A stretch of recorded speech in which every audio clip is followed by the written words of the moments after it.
A mente consciente é basicamente curiosa, aberta. É também equipada para examinar seu próprio conteúdo. Devido a teorias psicológicas do último século, muitos ocidentais acreditaram que o propósito principal da mente consciente era reprimir material inconsciente. Pelo contrário, como mencionado nesta seção, ela também tem o propósito de receber e interpretar importantes dados que lhe vêm do interior. E ela faz isso muito bem, recebendo e interpretando impressões. O que aconteceu, porém, é que o homem foi ensinado a aceitar apenas informações vindas do mundo exterior e a estabelecer barreiras contra o conhecimento interior.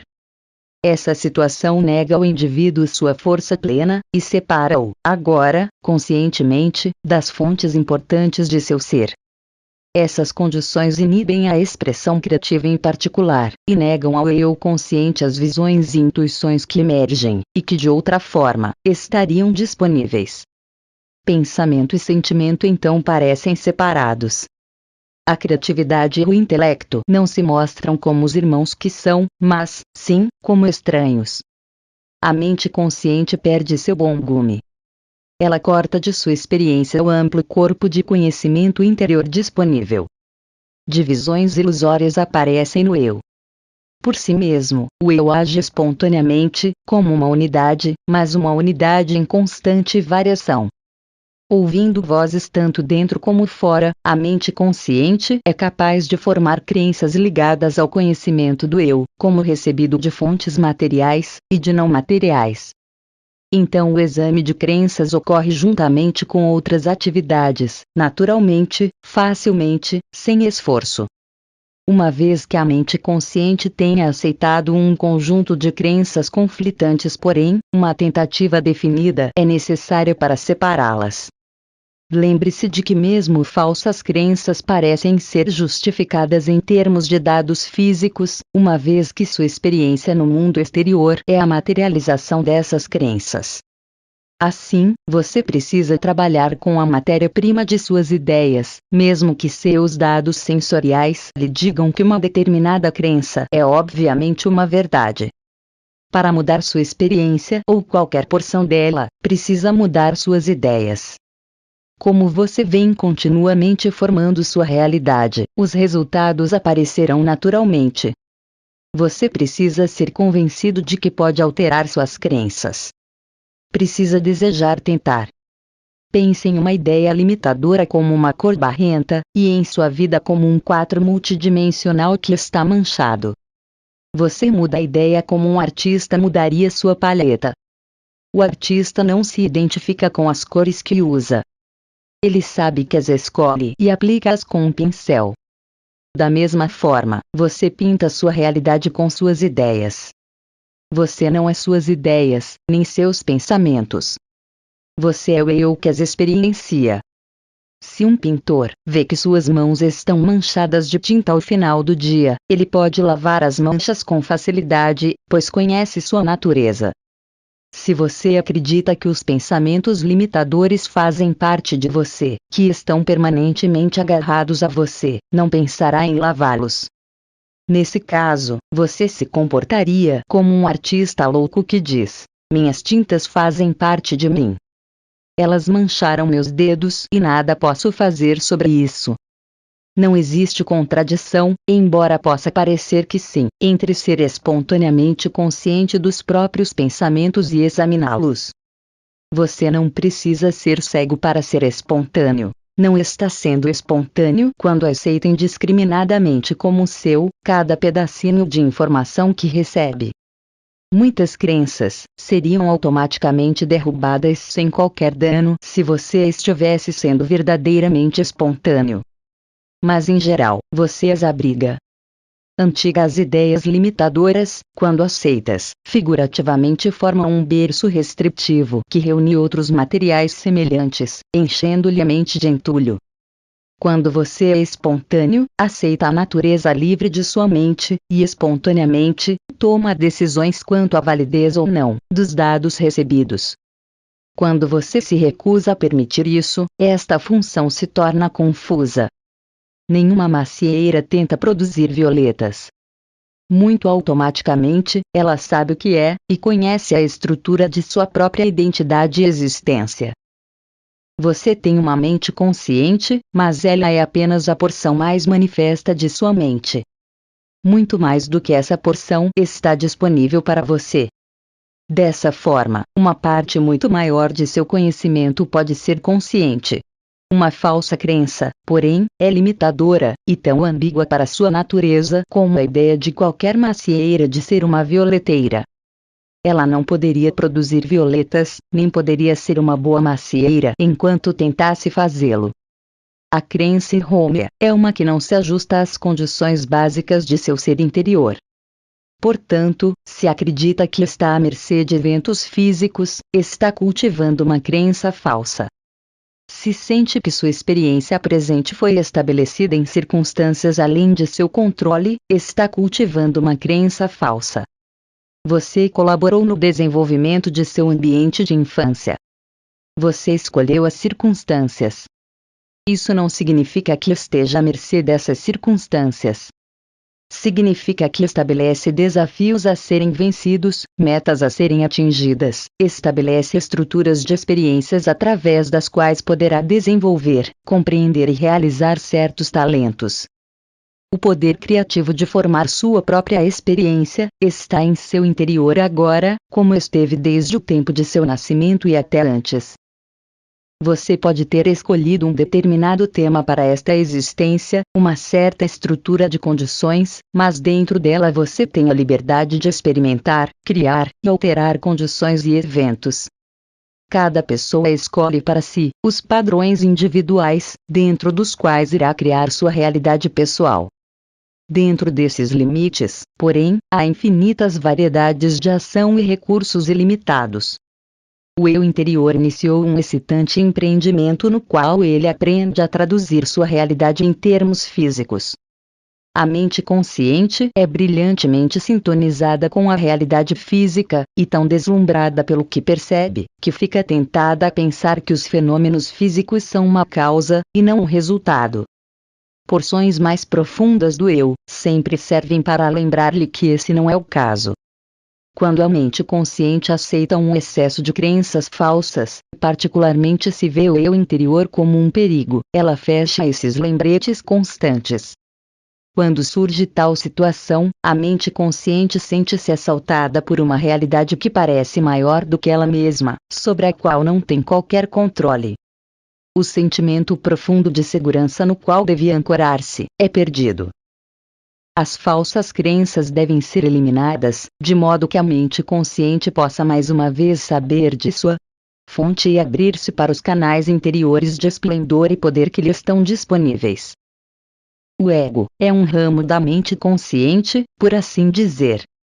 A mente consciente é como uma câmera gigantesca, com o ego dirigindo a visão e o foco. Assim, várias porções de identidade aparecem e formam o ego, desassociam e reformam, enquanto mantêm uma espontaneidade maravilhosa e, ainda, um senso de unidade. O ego é a ideia que você tem de sua imagem física em relação ao mundo. Sua autoimagem não é inconsciente, portanto. Você é bem consciente dele, embora muitas vezes rejeite certos pensamentos sobre ele, em favor de outros. Falsas crenças podem resultar em um ego rígido que insiste em usar a mente consciente em apenas uma direção, distorcendo ainda mais suas percepções.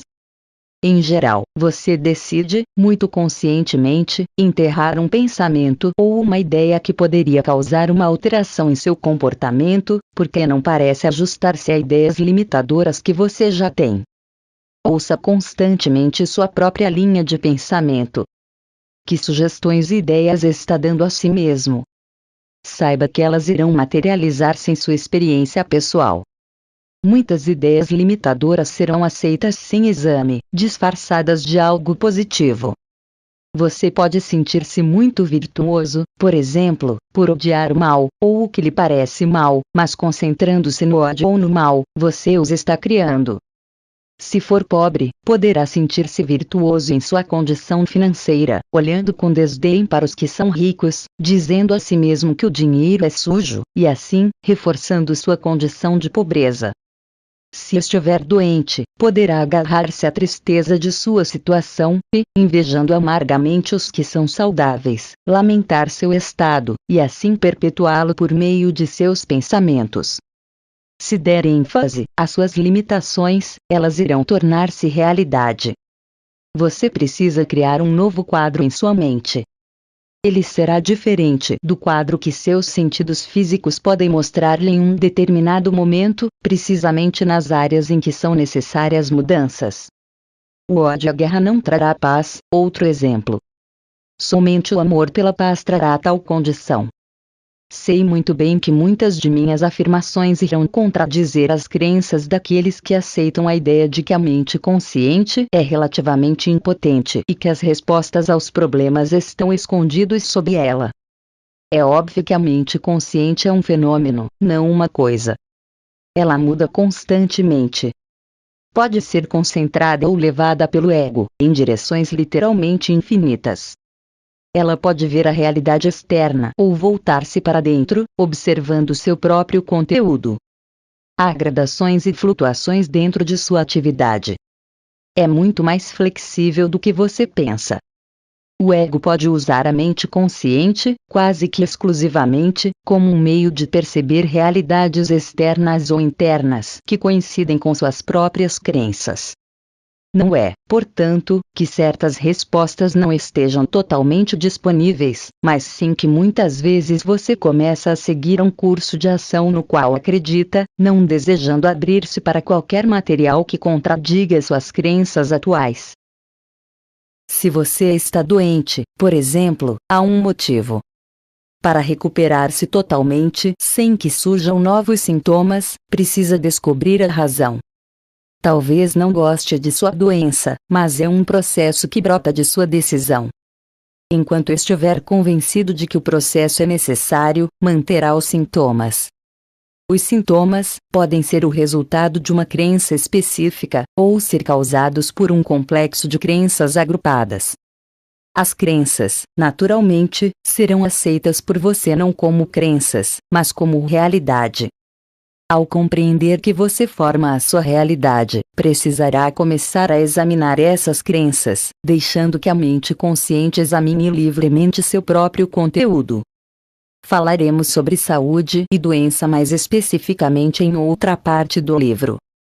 Gostaria de esclarecer, contudo, que em geral, a psicanálise é apenas um jogo de esconde-esconde no qual você continua a negar a responsabilidade que tem por suas ações e sua realidade, atribuindo a causa básica a alguma área da psique, oculta em uma escura floresta do passado. Então assuma a tarefa de encontrar esse segredo.